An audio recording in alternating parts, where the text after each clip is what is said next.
Clip number 739۔ اس clip میں آپ قرآن پاک کی سورہ کہف کی آیت نمبر 22 سے 24 تک کی تلاوت، ترجمہ اور تفسیر قرآن صراط الجنان سماعت فرمائیں گے۔ بسم اللہ الرحمن الرحیم۔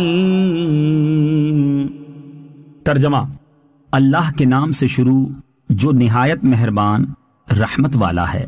سَيَقُولُونَ ثَلَاثَةٌ رَابِعُهُمْ كَلْبُهُمْ وَيَقُولُونَ خَمْسَةٌ سَادِسُهُمْ كَلْبُهُمْ رَجْمًا بِالْغَيْبِ وَيَقُولُونَ سَبْعَةٌ وَثَامِنُهُمْ كَلْبُهُمْ قُل رَّبِّي أَعْلَمُ بِعِدَّتِهِم مَّا يَعْلَمُهُمْ إِلَّا قَلِيلٌ فَلَا تُمَارِ فِيهِمْ إِلَّا مِرَاءً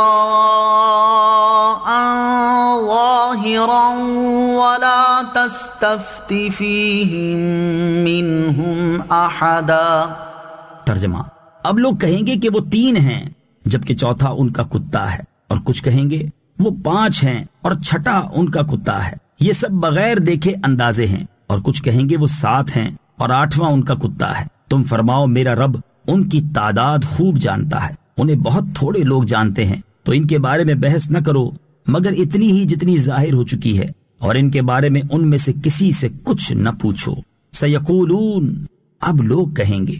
تفسیر صراط الجنان میں ہے، واقعہ کے آخر میں ان کی تعداد کے متعلق لوگوں کے اختلاف کا بیان فرمایا اور اس کا حل بھی ارشاد فرما دیا، اور وہی حل ہر اس مسئلے کا ہے جو اہم نہ ہو اور جس کے جاننے سے کوئی خاص فائدہ نہ ہو۔ چنانچہ فرمایا کہ اب لوگ کہیں گے، یعنی عیسائی، جیسا کہ ان میں سید نامی آدمی نے کہا وہ 3 ہیں جبکہ چوتھا ان کا کتا ہے، اور عاقب نامی آدمی نے کہا وہ 5 ہیں اور چھٹا ان کا کتا ہے، یہ سب بغیر دیکھے اندازے ہیں، یعنی یہ دونوں اندازے غلط ہیں، وہ نہ 3 ہیں نہ 5۔ اور کچھ کہیں گے وہ 7 ہیں اور 8واں ان کا کتا ہے، اور یہ کہنے والے مسلمان ہیں۔ اللہ تعالیٰ نے ان کے قول کو ثابت رکھا کیونکہ انہوں نے جو کچھ کہا وہ رسول کریم صلی اللہ تعالی علیہ وآلہ وسلم سے علم حاصل کر کے کہا۔ تم فرماؤ میرا رب ان کی تعداد خوب جانتا ہے، کیونکہ تمام جہانوں کی تمام تفصیلات اور گزشتہ و آئندہ کی کائنات کا علم اللہ عز و جل ہی کو ہے یا جس کو وہ عطا فرمائے۔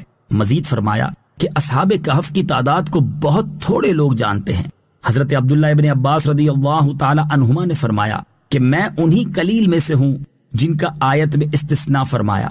آیت کے آخر میں مزید فرمایا کہ ان کے بارے میں اہل کتاب سے بحث نہ کرو مگر اتنی ہی جتنی ظاہر ہو چکی ہے، اور ان کے بارے میں ان میں سے کسی سے کچھ نہ پوچھو۔ وَلَا تَقُولَنَّ لِشَيْءٍ إِنِّي فَاعِلٌ ذَلِكَ غَدًا إِلَّا أَن يَشَاءَ اللَّهُ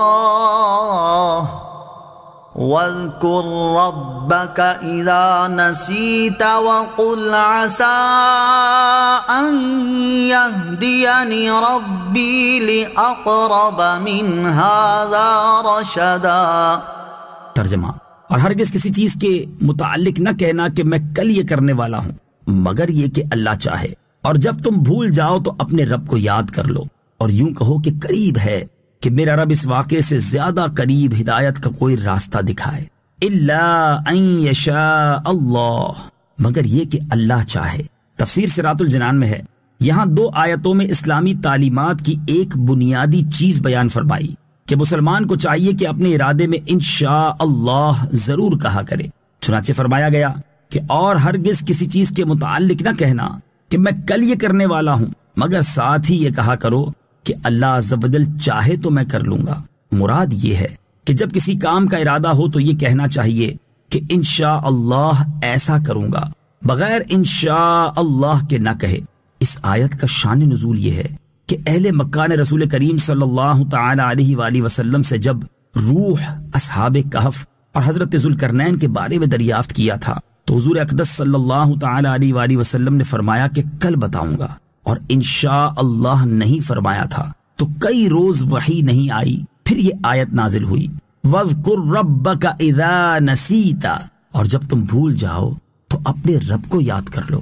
تفسیر صراط الجنان میں ہے، حضرت عبداللہ ابن عباس رضی اللہ تعالی عنہما فرماتے ہیں اس کا معنی یہ ہے کہ اگر انشاء اللہ کہنا یاد نہ رہے تو جب یاد آئے کہہ لو۔